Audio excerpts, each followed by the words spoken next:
Sarji, very good afternoon and welcome to the show.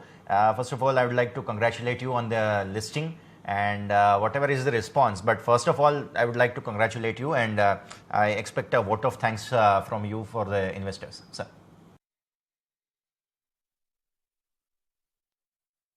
A show.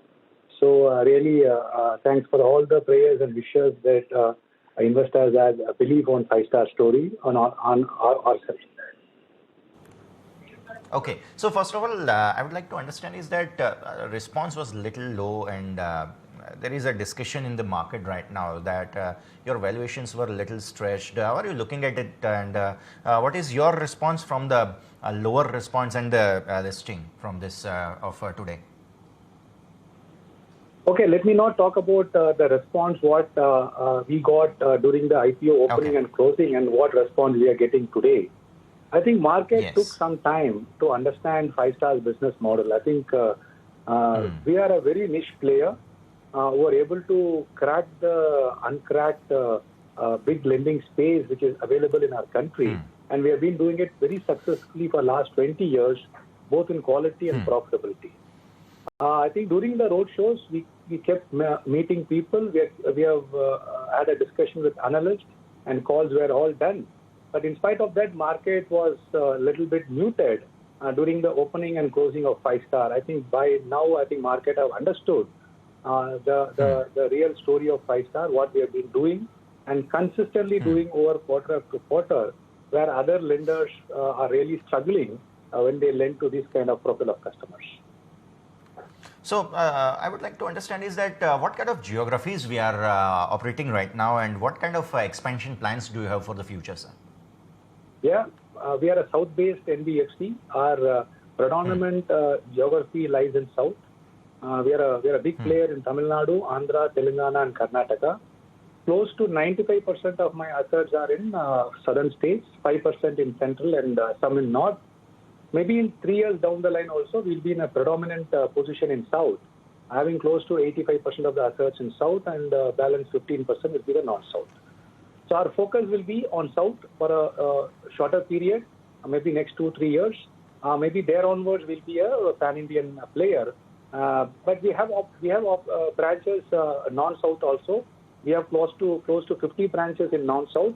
But that is not contributing big in growth, but the big growth comes from the southern states. Okay, I have seen some of your interviews earlier with our sister channels and you were saying that post-COVID, the demand has again started showing some strength.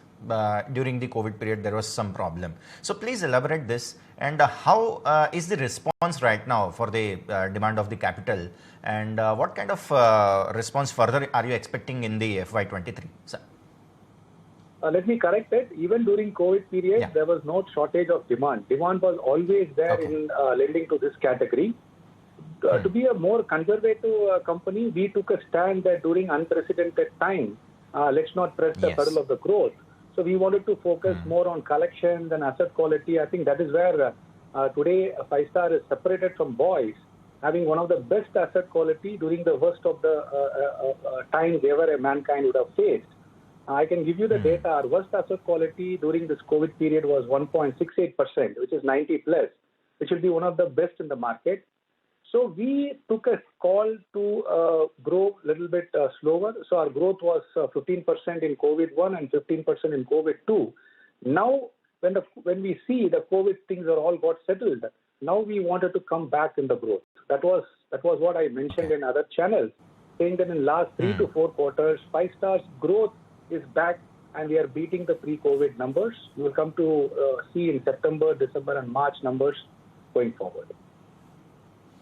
Okay, so can we expect the increase in the average ticket size now after not being conservative, and also how can we expect the net interest margins from over? Our average ticket size pre-COVID was 3.5 lakhs, which we brought down to 2.5 lakhs for the reason what I said, to be more conservative during the unprecedented times. Yes. So now that is bouncing back towards 3 lakhs.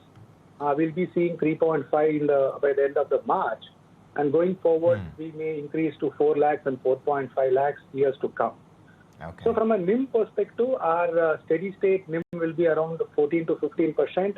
But as of now, if you see, you have a little bit of NIMs shooting up to close to 17, 18%. Yes. Because we were able to bring down our cost of fund, where it was at 11.5% in 2020, whereas now we are able to take the incremental debt at close to 8.5%.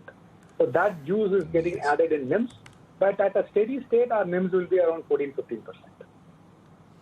Okay, so very, very good conversation, sir. You have touched all mostly points. Thank you so much for connecting, and we wish you all the best for the future, sir. Thank you. Yeah, thank you.